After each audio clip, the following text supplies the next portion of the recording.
आज की सबसे बड़ी खबर दिल्ली और गोवा से सामने आ रही है, जहां प्रवर्तन निदेशालय यानी ईडी ने एक साथ कई ठिकानों पर बड़ी कार्रवाई की है। इस कार्रवाई ने आम आदमी पार्टी के नेता दीपक सिंगला और बाबाजी फाइनेंस ग्रुप को सीधे जांच के दायरे में ला दिया है और पूरी राजनीतिक और वित्तीय हलकों में हड़कंप मचा दिया है। बैंक फ्रॉड और मनी लॉन्ड्रिंग जैसे गंभीर आरोपों के बीच ईडी की टीम ने दिल्ली और गोवा में छापेमारी कर कई दस्तावेज और डिजिटल सबूत अपने कब्जे में लिए। सबसे बड़ा सवाल यह है कि क्या यह सिर्फ एक वित्तीय नियमितता का मामला है या फिर इसके पीछे कोई बड़ा नेटवर्क काम कर रहा था, क्योंकि जिस तरह से एक साथ कई ठिकानों पर कार्रवाई हुई उससे जांच एजेंसी की गहरी रणनीति का संकेत मिल रहा है। अब सवाल यह भी उठ रहा है कि क्या आने वाले दिनों में इस मामले में और बड़े नाम सामने आ सकते हैं। इस पूरे मामले में क्या क्या सामने आया और ईडी की जांच किस दिशा में बढ़ रही है, तो चलिए इस वीडियो में हम आपको बताते हैं विस्तार से। लेकिन उससे पहले स्वागत है आपका RNI न्यूज पर। मैं हूं आपके साथ तमन्ना चौधरी।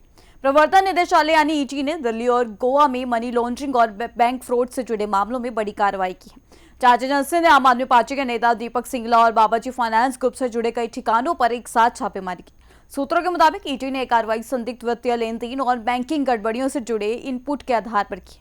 एजेंसी फिलहाल पैसों के लेन देन, बैंक रिकॉर्ड और डिजिटल डेटा की गहन जांच कर रही है। दिल्ली और गोवा में दीपक सिंगला से जुड़े कई ठिकानों पर ईडी की टीम ने सर्च ऑपरेशन चला, जहां से कई अहम दस्तावेज और इलेक्ट्रॉनिक उपकरण जब्त किए गए।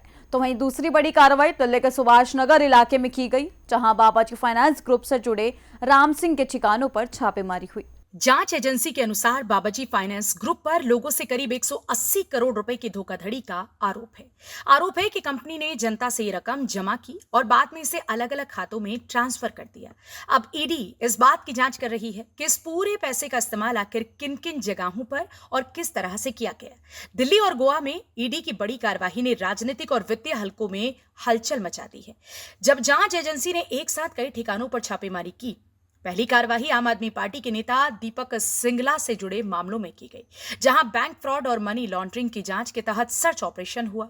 ईडी की टीम ने दिल्ली और गोवा में उनके कई ठिकानों पर घंटों तक दस्तावेजों और रिकॉर्ड्स की जांच की। जांच एजेंसी को कुछ ऐसे इनपुट मिले थे जिनके आधार पर यह कार्यवाही की गई और अब पूरे पैसों के नेटवर्क की परतें खोली जा रही हैं। वहीं दूसरी बड़ी कार्यवाही दिल्ली के सुभाष नगर इलाके में हुई, जहां बाबाजी फाइनेंस ग्रुप से जुड़े ठिकानों पर ईडी पहुंची। ईडी के अनुसार इस ग्रुप पर करीब 180 करोड़ रुपए की धोखाधड़ी और गलत तरीके से फंड जुटाने के आरोप हैं। एजेंसी अब ये पता लगाने में जुटी है कि ये पैसा किन खातों में गया और इसका इस्तेमाल कहां किया गया। छापेमारी के दौरान कई दस्तावेज, बैंक रिकॉर्ड्स और इलेक्ट्रॉनिक डिवाइस भी जब्त किए गए हैं, जिनकी जांच जारी है। इससे पहले भी ईडी ने अप्रैल 2026 में आपके पूर्व राज्यसभा सांसद अशोक मित्तल से जुड़े ठिकानों पर कार्रवाई की थी। उस समय FEMA उल्लंघन और फंड मैनेजमेंट में गड़बड़ी की जांच के तहत पंजाब, हरियाणा और गुरुग्राम में कई जगह सर्च ऑपरेशन हुआ था। अब इस नई कार्रवाई के बाद राजनीतिक हलकों में चर्चाएं तेज हो गई और जांच के और गहराने की संभावना जताई जा रही। तो दिल्ली और गोवा में ईडी की कार्रवाई सिर्फ एक छापेमारी नहीं, बल्कि एक बड़े वित्तीय नेटवर्क और मनी लॉन्ड्रिंग जांच का अहम हिस्सा मानी जा रही है। जांच एजेंसी अब हर लेन देन की परत खोलने में जुटी है और आने वाले दिनों में इस मामले में और बड़े खुलासे संभव हैं।